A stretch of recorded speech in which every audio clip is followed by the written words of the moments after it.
Hello, everyone, and welcome to yet another episode of the Daily Medieval Podcast. Today, I'm joined by another guest for an interview today, and this is a really fascinating person with a really interesting career.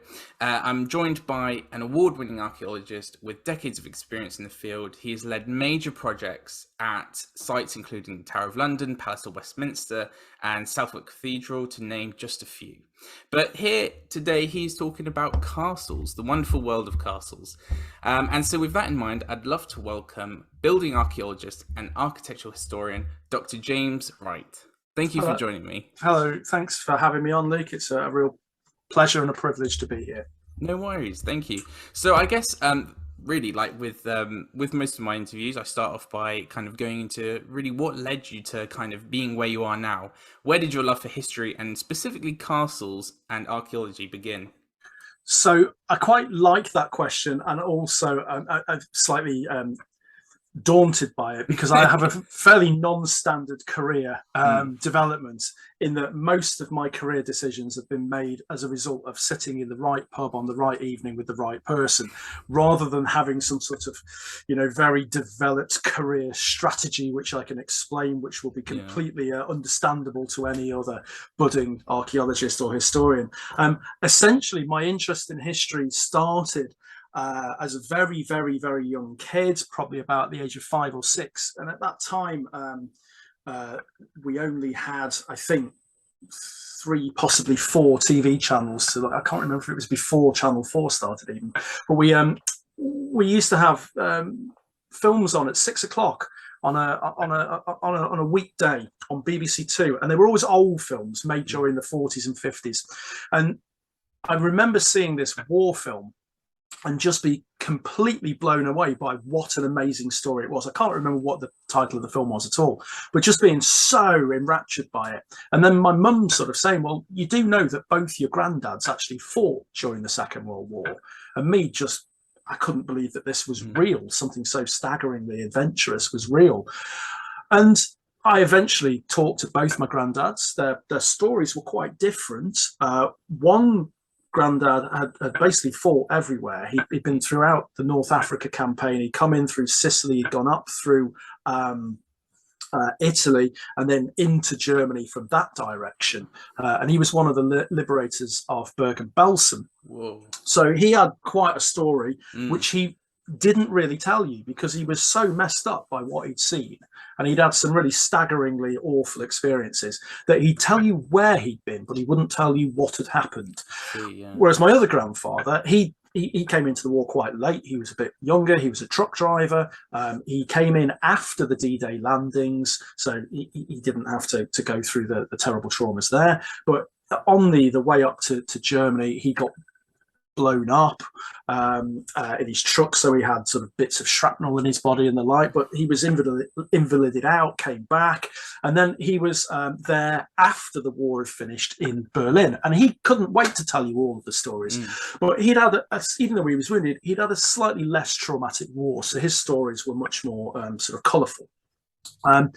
So it was those two men really telling me these stories of something from the past which was true, and that got me interested in history, and that led me to sort of develop this interest by going to the local library and getting all the books out in the kids department, and then moving on to the adult section and getting books out which I was far too young to read, but devouring them, often just engaging with the pictures, but developing this interest. And the medieval period was always the one that drew me.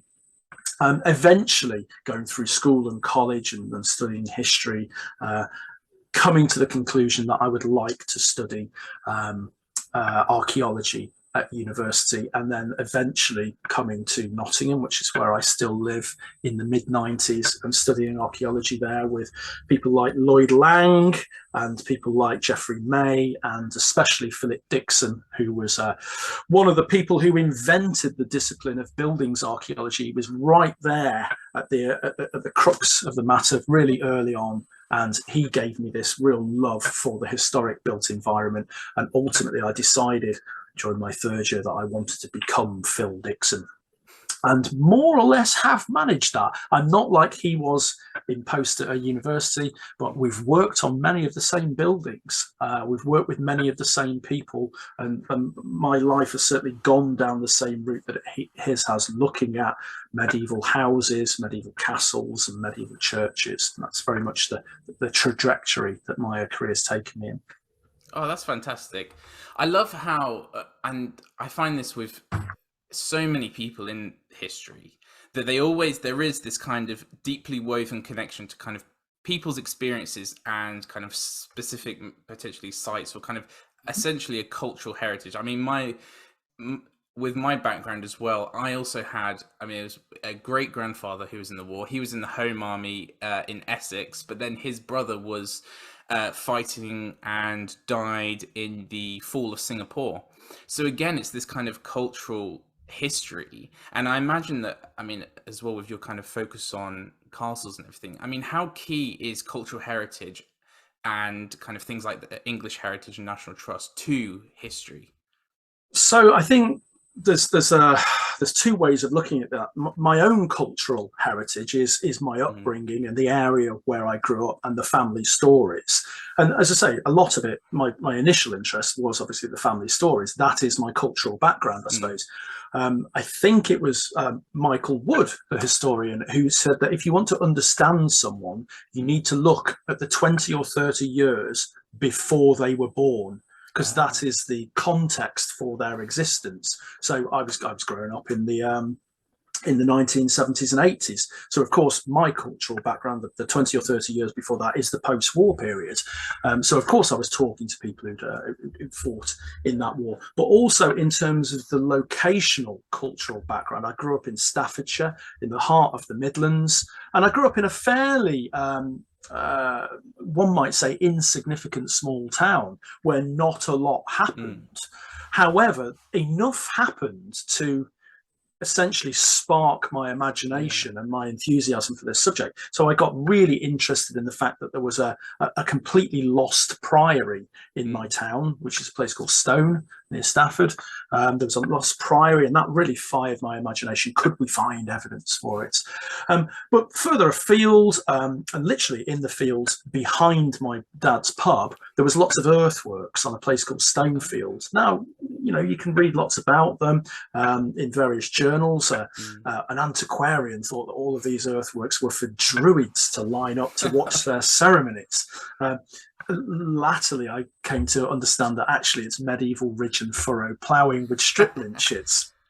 But on the top of these earthworks, there was a group of sort of amorphous earthworks themselves, and there was rumours that that's where the Duke of Cumberland's forces pulled up to face off against Bonnie Prince Charlie in 1745. Now, Cumberland's troops did array themselves on Stonefield, but the earthworks are actually post-medieval gravel extraction. But it was these earthworks that helped to get me inspired to look at the physical properties. So again, that's part of my cultural background. And then you mentioned things like the National Trust and English Heritage and of course Historic England, and they're like Cadw, Historic Scotland as well. They were really important in my upbringing and again my cultural background, because from quite an early age I became quite gobby, I became quite forthright, and I wanted to go and see the places that I've been reading about in the books. So those are the sorts of sites which they owned, the National Trust, whether it be places like Shrubborough Hall, whether it be Corfe Castle, or Baddesley Clinton. From the National Trust. From English Heritage, it might be places like Kenilworth Castle, or Dover Castle, or you know, family holidays, going and looking at these sites and actually understanding that this is the physical reality of what I was reading about. And I've always been really fascinated by those links between the written word and the physical properties. Now, sometimes they don't always link up. Sometimes the written word is very different to the physical archaeology that we go and find, because obviously the written word can be spun, there is bias, there is outright lies quite often.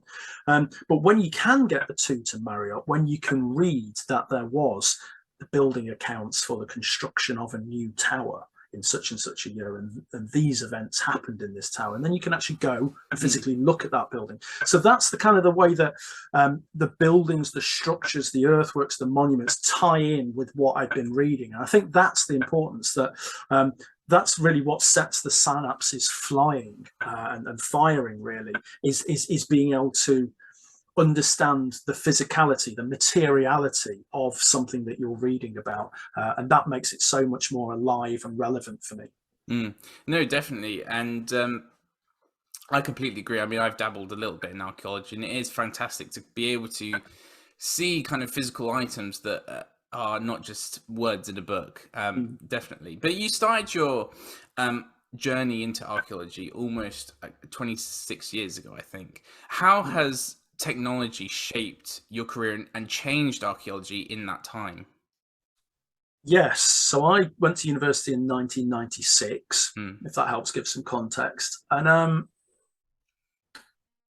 technology has always been there within archaeology. The technologies that archaeologists use tends to be sort of borrowed science. If you get what I'm saying. Things like carbon dating, it's something that somebody remembered from school days science, that kind of thing. That's how things, we don't tend to have groundbreaking scientific methods which have just been invented for archaeology. It's sort of applied science. Now, I'm not really a scientific archaeologist. My mind doesn't work that way. I'm not great at science. I'm not good at maths. I'm much more of a creative thinker. But I certainly have used technology throughout my career, and I've seen technology advance throughout the sort of quarter century that I've been involved.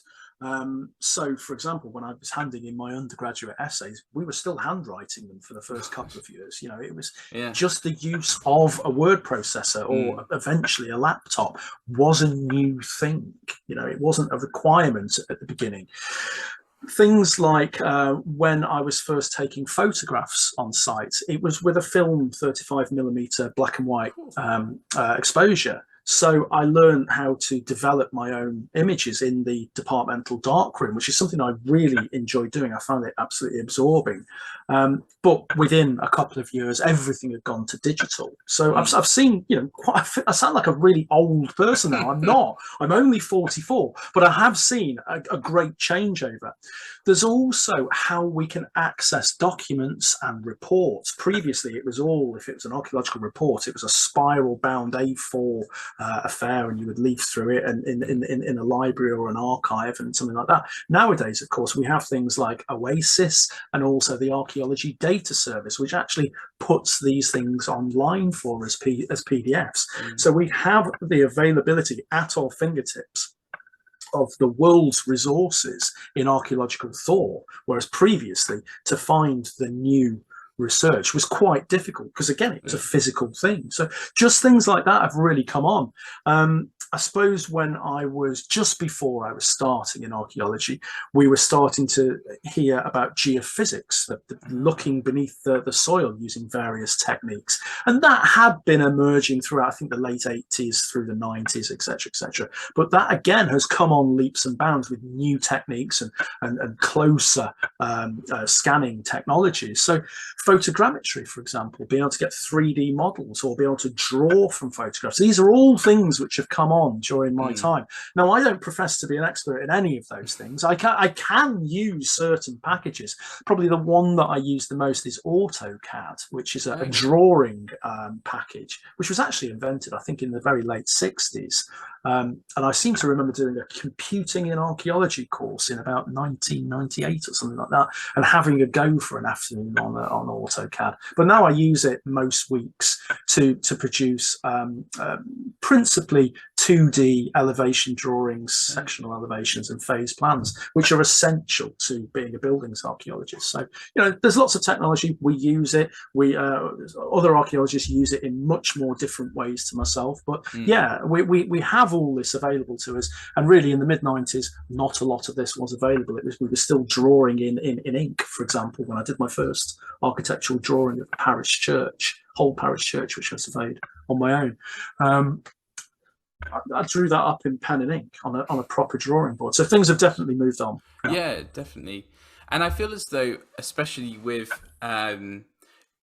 stuff discovered earlier, maybe potentially decades ago. I mean, is it important that we kind of go back over these things, revisit these sites, re-dig up these places to using this new technology? Yes, I think it is, but I think whether you're applying technology to it or not, Mm, it's always worthwhile getting a second pair of eyes. yeah. Firstly, on what you're doing in and of the moment, but Mm, also later in time, because one can never predict what technologies will be available. yeah. And you must remember that all archaeological excavation is inherently destructive. Once you've dug it, the Yeah. evidence is gone. And if you have made errors of judgment or interpretation, it's very difficult to understand what was there. So sometimes sites do need to be re-excavated because they can be reinterpreted. Now, I don't really dig as such. I have Yeah. dug, and I've dug quite a lot over my career, but it's not something that I've done in many, many years. I haven't professionally really done any substantial digging for about, oh gosh, it must be 11 years now. I've done little bits, but nothing substantial for quite a long period of time. But it is important, whether or not it's an excavation or whether or not it's a piece of buildings archaeology, to go and research these Mm, sites again. So to give you a very clear-cut example of this from my own career, mm, and I know you wanted to talk about yeah. castles during this session. The castle right behind me there, that one, Tattershall, is the place I did my PhD on. And this had been looked at in the early part of the 20th century in 1912 to 1914.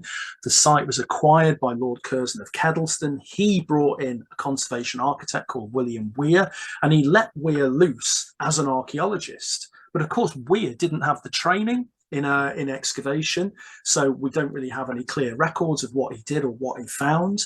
They brought in a consultant historian from the University of Leeds called Alexander Thompson, and he looked at the standing architecture. But Thompson was one of the early castle specialists. He was really in the vanguard, and they thought about castles in different ways at the Mm, time, and they made conclusions that we probably wouldn't make now. Now, skip forward just over a century later, and I turn up on the site, and I'm given 4 years or so to look at this. Of yeah. course, I came to different conclusions. Yeah. They all thought that this was a castle of primarily the late 1430s into the 1440s. We've been able to prove, using technology, including dendrochronology, that actually the genesis of this site was probably somewhere in the back end of the 1420s. Now, that doesn't sound like very much. However, you have to realise that it used to be thought that Tattershall Castle, standing in Lincolnshire, was a building which had taken its influence from Eton College, which was being built in the 1440s for Henry VI. Now, it actually turns out it's the other way round. Oh, So Eton College is based on Tattershall I because see. Tattershall is 15 or 20 years earlier. Mm, So by coming back and looking at a site again that everybody thought they knew everything about yeah. because of what had happened in the 1910s, by looking at it again, using archaeology, using technology, we were able to completely turn the story around and show that actually this wasn't an aristocrat, Ralph Lord Cromwell, looking for his architectural signals from the monarchy. It's actually the other way around. The monarch was looking to the aristocrat, which is quite an unusual way of Mm, doing things. But in that situation, it's all wrapped up with the biography of Henry VI, who yeah. was, of course, came to the throne at age only 9 months. So while Cromwell was being a wild young man and fighting in France, this was a kid who was growing up. So architecture kind of, the patrons had to Mm, find their own way without the monarchy for quite a long while. And then when Henry becomes old enough to start patronising, he looks at what everybody's been building. But that story has only literally just come out by yeah. looking at a site again. That's incredible. And I want to move on as a kind of transition to castles. Now, I understand that in the early 2000s, you briefly retrained as a conservation stonemason. Mm-hmm. I mean, as much as kind of technology has progressed and it's incredibly important, I mean, did this experience of kind of a very traditional, I guess, craftsmanship influence how you now look at castles? Yeah, inherently so, because There are a few other archaeologists out there who have trained as stonemasons as well. So there's Alex Woodcock, for example, who is a leading expert on sculpted gargoyles and grotesques. That's his thing. He's written several books on the subject, but he is an archaeologist in training. It's just that he works in conservation now. And there's one or two others, and we've done it in various permutations, but there aren't that very many archaeologists who have a practical understanding of what they're studying. I'm not trying to blow my own trumpet there. It's just a bald fact that there aren't very many of us. A great friend of mine and a former colleague who I enjoy his company very much is Damien Goodburn. And he, very much like me, he trained as a carpenter, but in traditional techniques. So I do stone, he does carpentry, and he looks at the structure and the history of carpentry and teases out information that would blow your mind. I loved working with Damien. So working on sites, knowing how buildings go together can really revolutionize your understanding of them. Previously, where I'll be looking at things in quite an existential fashion, suddenly you're home in and you can see them in a very practical, in a very measured fashion that maybe I wouldn't have noticed from my original archaeological training. And I suppose to give you an example of this, I have a history of involvement in a site just outside Nottingham called Strelly Hall, which is it's actually an 18th century country house, but underneath it is a small medieval castle. And the basement of two of the towers of this castle survive. And I was able to look at the direction of the stonemason's chisel marks where the basement is cut through natural bedrock. And I was actually able to work out that there was two different masons working in this space, and one was left-handed and one was right-handed. So it's just, I mean, it's such fabulously minute detail like that. But, you know, I wouldn't have spotted that prior to my training as a mason. It really brought things on. The interesting thing, again, touching on technology, which I know you're quite keen on, I trained in a very traditional fashion as a stonemason. We were still working with hand tools, you know, a mallet and a chisel and the like. And a medieval mason could quite easily have walked into our workshop at a place called Newstead Abbey, which is up in Sherwood Forest. And that mason could have picked up our tools and knew what they got. The only slight change was that the heads of our mallets were made of nylon, whereas a medieval mason would probably have been made of a fruit wood, for example. But otherwise, well, we did have fruit wood headed mallets as well, but otherwise he would have known what was going on. He might have gone, oh, I like these chisel tips because they were made of tungsten rather than steel. But it looked exactly like. Now, when I went to Weymouth College on block release to do the formal qualifications for my apprenticeship, I met lots of other stonemasons down there who were a bit younger than me, who were working for bigger firms, and they were all working in a way that was completely alien. They were all on airline tools. So they had the chisel, but it was attached to a great big airline, which was creating the instead of having the mallet, it was creating that pneumatically. And they were doing a lot of their profiling on diamond wires, and they had computerized saws and all this kind of crazy technology that I could only ever dream of. So again, that is a discipline which has moved on as well. But I lecture quite widely on the history of stonemasonry and the archaeology of stonemasonry as well. So it's something I feel really comfortable with. And it's certainly given me an insight within castle studies, which perhaps few other archaeologists have. Yeah, no, I think that's incredible. Just this kind of, I see it a lot within archaeology, this fusion of kind of traditional I guess craftsmanship and kind of this new age of technology, which is fantastic. But nevertheless, let's move on to castles. So a lot of people typically think because of media, and I know that kind of the war especially influenced how people view kind of castles and everything as being typically military functions. It's for defense, it's for war. But I know that in the last few decades, especially, this has begun to change. So could you talk a bit more about this? Yeah. First thing I would say is that hands open here, castles can and have been used as fortified military defensive installations. We can't get away from that. But it must be stated that quite often that fortified element has been wildly overstated in terms of the importance of castles in the medieval period. The way that these buildings are often presented on site or in guidebooks or in documentaries is that that is their primary function, and for many people that is their only function. Now, we can't get away from the fact that they were used in warfare, and there's been some brilliant books written recently, particularly by people like Dan Spencer, who wrote a great book about the castle at war, and another one about castles and their usage during the Wars of the Roses. These were buildings which were used in warfare, but there's so much more to castles than simply warfare. I suppose we need to backtrack a little bit to explain where we've come from and how this story became so important.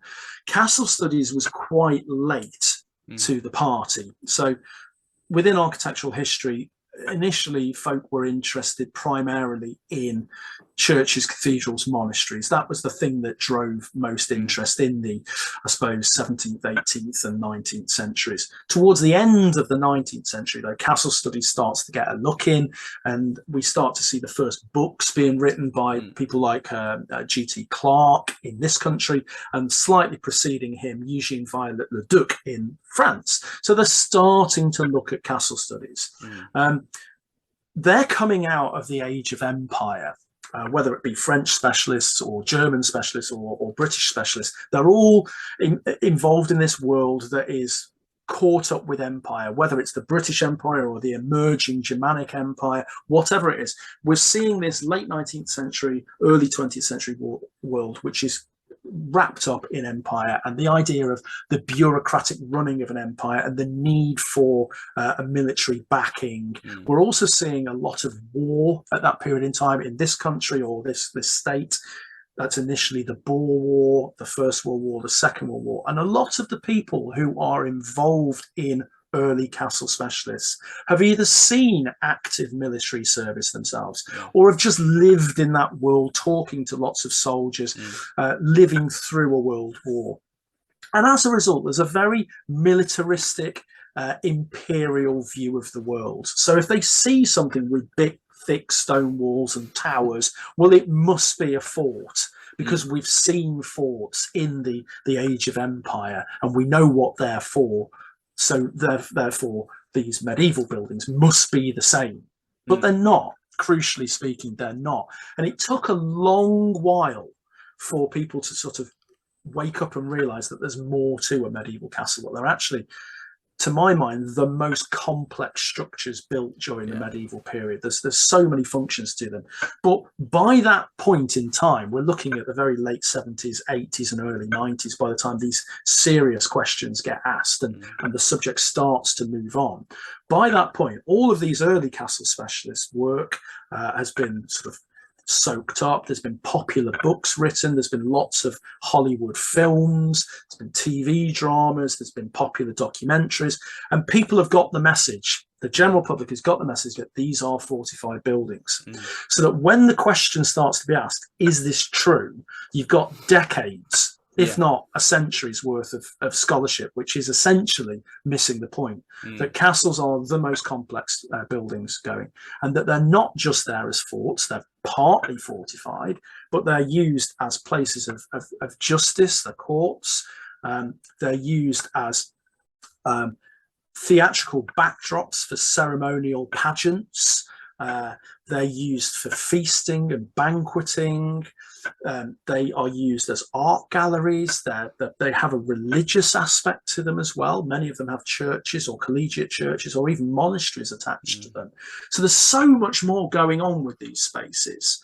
And in reality, what's going on is that these are buildings which are intended to be impressive, lavish displays of your power and wealth and status in society. And that's the true function of the castle, to be an expression of your social position.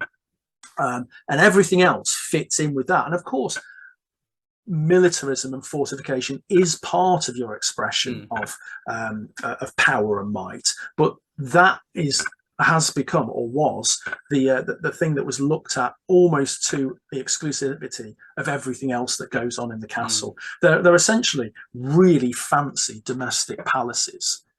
Even at the lowest level, they're still trying to build to show off as much as they can. Yeah. And there are real differences in the style of castles according to your wealth, but also across time as well. Tremendously complicated buildings. That's the kind of the story that's emerged from the last 40 years of scholarship. Yeah, and that's it's really fascinating, the idea of kind of status and symbolism, because, and you say that just at the end about kind of even the lower people, how it's kind of a symbol of wealth and everything. What type of person could own a castle?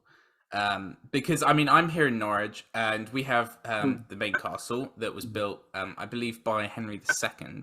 But I understand that obviously not all castles were royal households.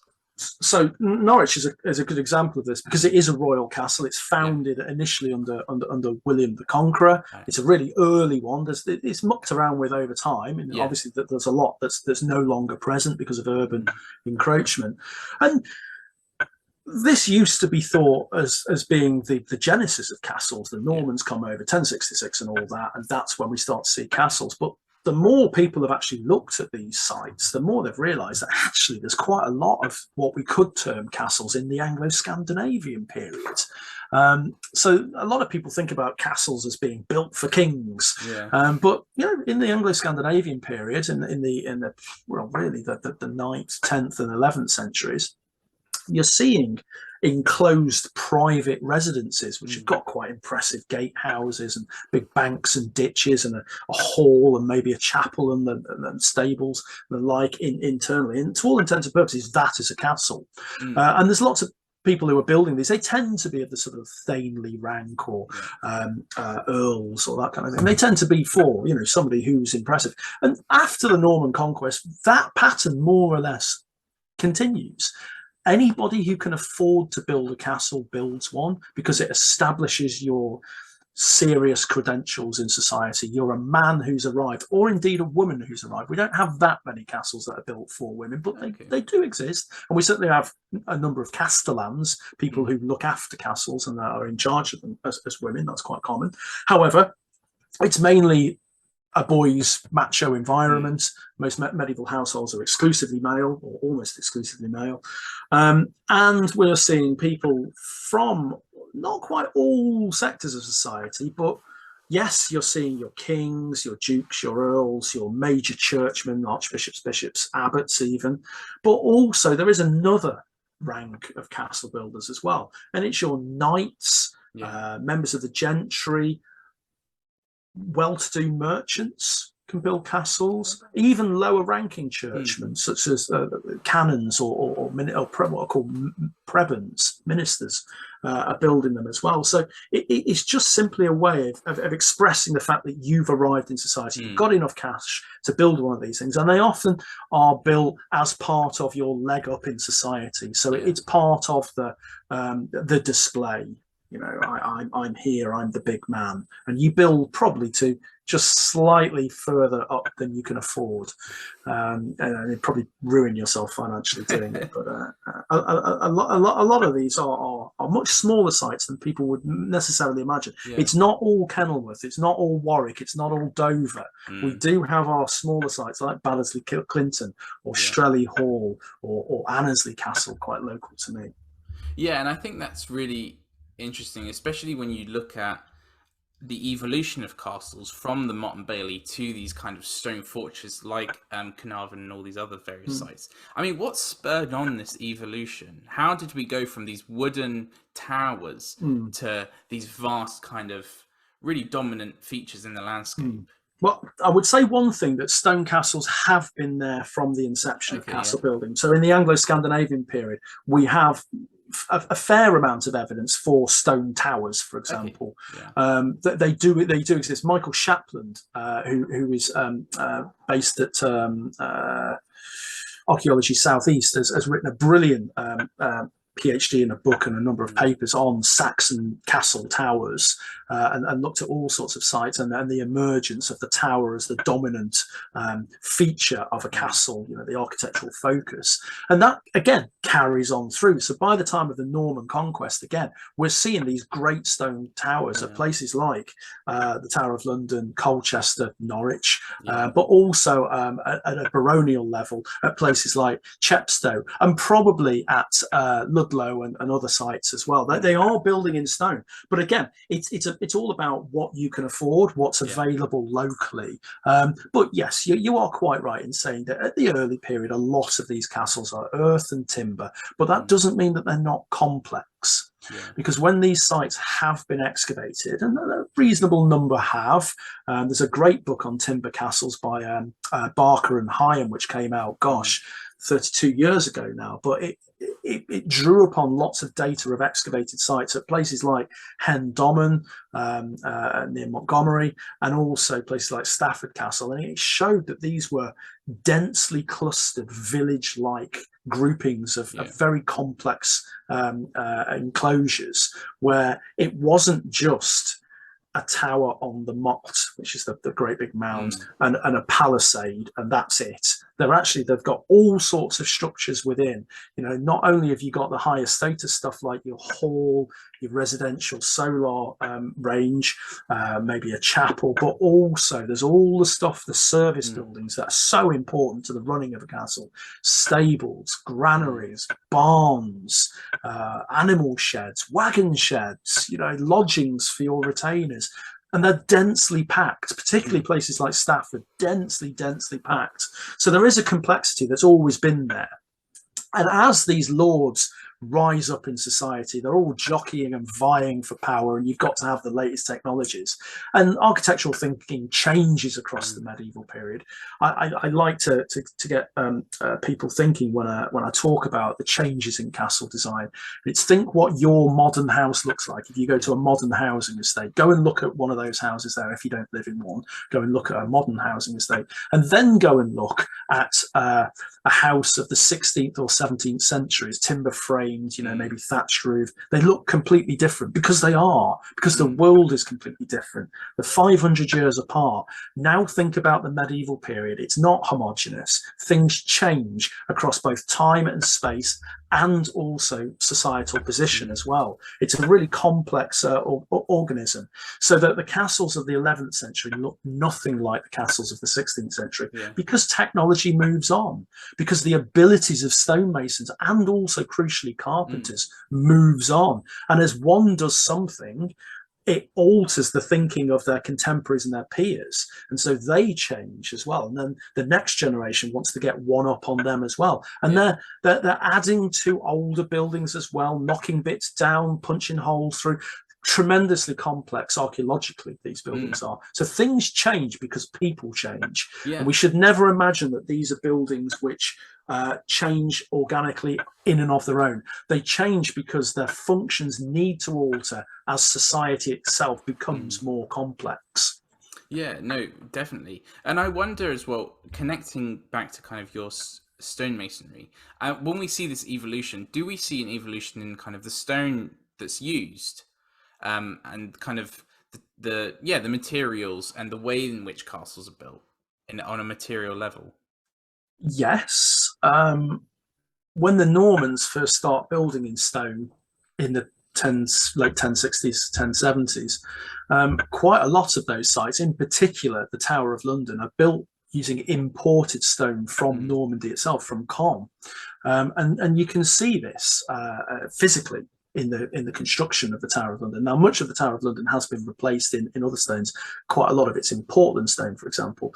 But as we see other towers and other bits of castles going up, quite often we can very clearly see that they're using the local stone. Because it's expensive. Moving stone around is so expensive, even to this day. And we're seeing stone, they're using whatever they can get from the nearest local source. However, if your nearest local source isn't very good, and is quite crumbly, or you can't get big dimensional blocks from it, they might have to look a bit further afield for the quality bits to do the quality parts, such as windows, doors, string courses, the copings, all that kind of thing. So you might start to see a complexity of petrologies used on these sites. And it's important to understand that, really, because for example, again, using the Tower of London, a lot of the Tower of London is built from what's called Kentish ragstone, which is from the Medway area, and it's as hard as bell metal. It's so difficult. Your chisel's bouncing off it, really difficult to work, and you can't easily carve fine mouldings on this stuff. So they use the Kentish rag for the curtain walls or the elevations of buildings, and then when they come to do the finer detailing, they go across the other side of London and they use something called Reigate green sand, which is soft, it's buttery, it doesn't survive very well over time, actually, which has caused all sorts of conservation headaches. But the doors and windows are in a much softer material, and so you can see the technology being used in different ways because the petrologies are different, and it's important to understand that. No, definitely. And so we've spoken about kind of, I guess, the genesis of castles, but eventually castles begin to almost die out and become palaces or stately homes. I mean, what caused the decline of castles and this kind of transition? Well, we end up with a different class of monument. There's no way of getting around that.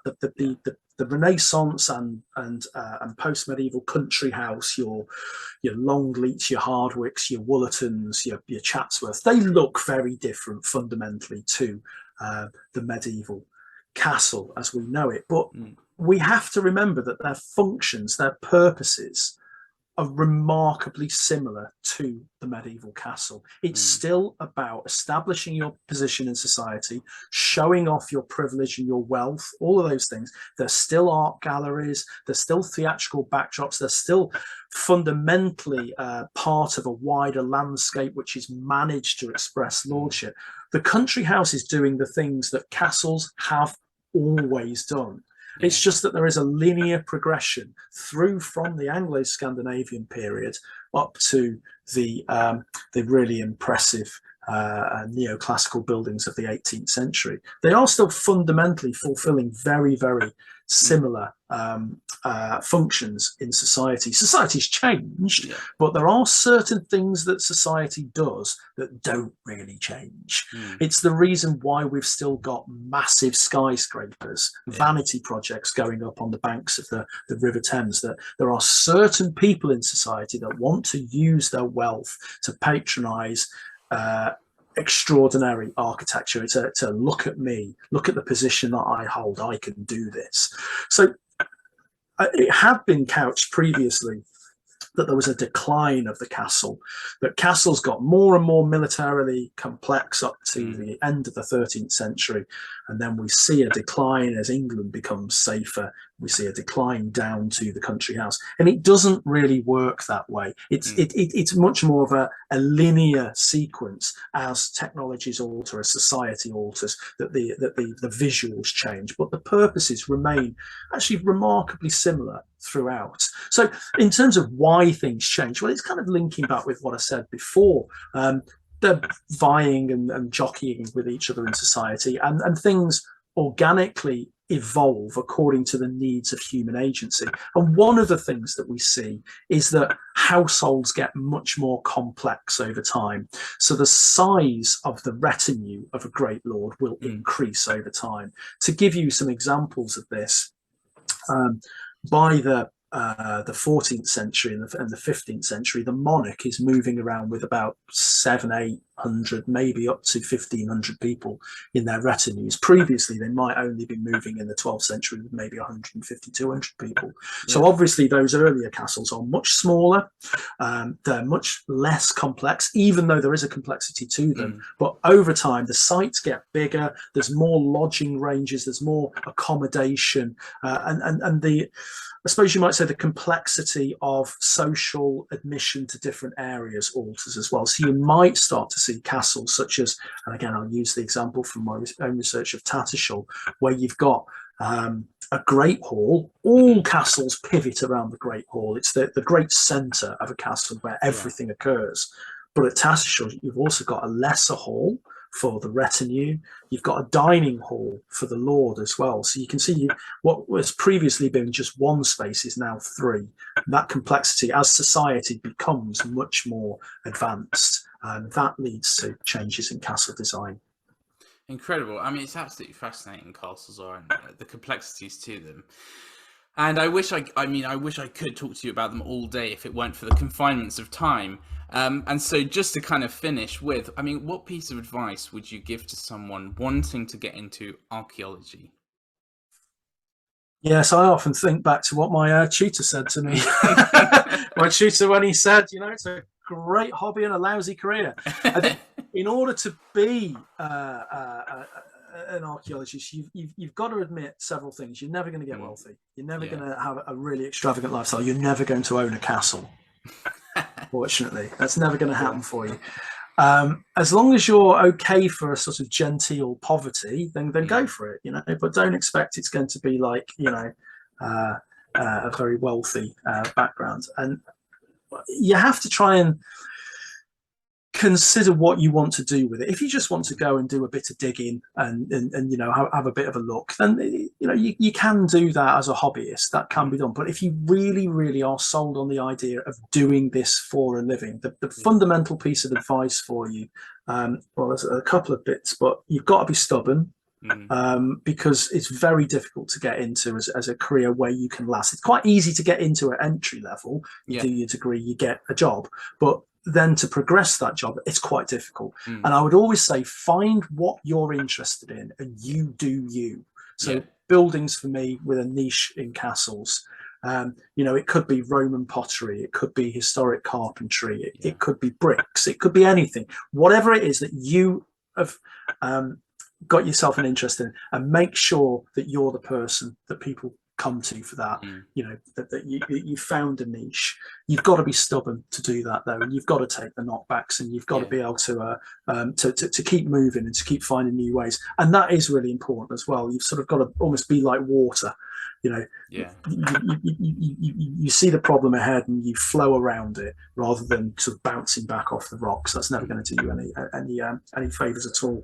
And my own career has gone in really bizarre twists and turns over the years. I do a lot of online lecturing now. If you told me this 2.5 years ago, I would have said, well, how do I do that? I'm not sure I know how to do that. I do winter lecture series. I do 6 or 8 talks in the winter, and that's a big part of my career. I'm speaking often to 300-400 people at a time. Wow. And it's become I've been able to talk about my research to audiences that I never thought I'd be able to reach. And I've come to know some of them as friends. Others I feel like we're moving towards friendship. But it's become a really important part of it. And moving with the times has become really important. Just standing up in front of a village hall of 25 people on a Tuesday evening when it's throwing it down outside, I still like doing that. I can now do that in a different way and reach much bigger audiences. So as things change and have changed over the last 25 years, so have I.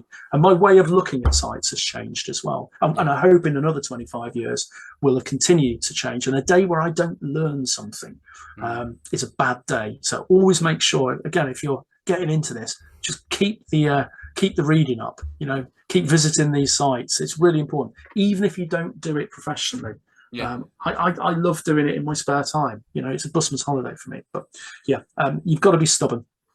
Brilliant. No, thank you so much for that. And I mean, is there any social media projects or publications, anything that if someone wants to kind of know more about you or is interested in you, that I could direct them towards? Sure. I, like every other person under the sun, have my company website. I run a company called Triskelly Heritage. And on there, you can find all sorts of resources about the different projects that I've been involved in, whether it be castles or vernacular architecture or ecclesiastical stuff, country houses and the like. I also keep a blog, the Medieval Myth-Busting blog, where I sort of take on commonly told stories about sites and try and deconstruct them and explain what's really going on. Castles is a big part of that. For example, I've looked at many castle subjects on there. Currently writing a book on the subject too, but we'll see when that comes out. I'm quite often involved in bits of outreach, so I lecture quite widely across the country. So can quite often be found standing up in a hall near you. And I'm about to shoot another series of, or another program in the next series of the Great British Dig as well, Oh, wow. which is a wonderful series where Hugh Dennis and a team of crack experts dig up people's back gardens and go looking for all sorts of interesting and extraordinary things. I've done a couple of programs with them before, and we're about to film another one, so keep your eyes out for that too. Fantastic. Thank you ever so much for coming on, and I've absolutely enjoyed it. It's been absolutely fascinating. And to anyone watching, thank you ever so much for watching. And we've got many other interviews coming, and some already posted, so do have a look at those. But other than that, thank you very much and have a good week. And thanks for having me on board, and good luck with the podcast. I hope it thrives for you. Thank you so much. Thank you.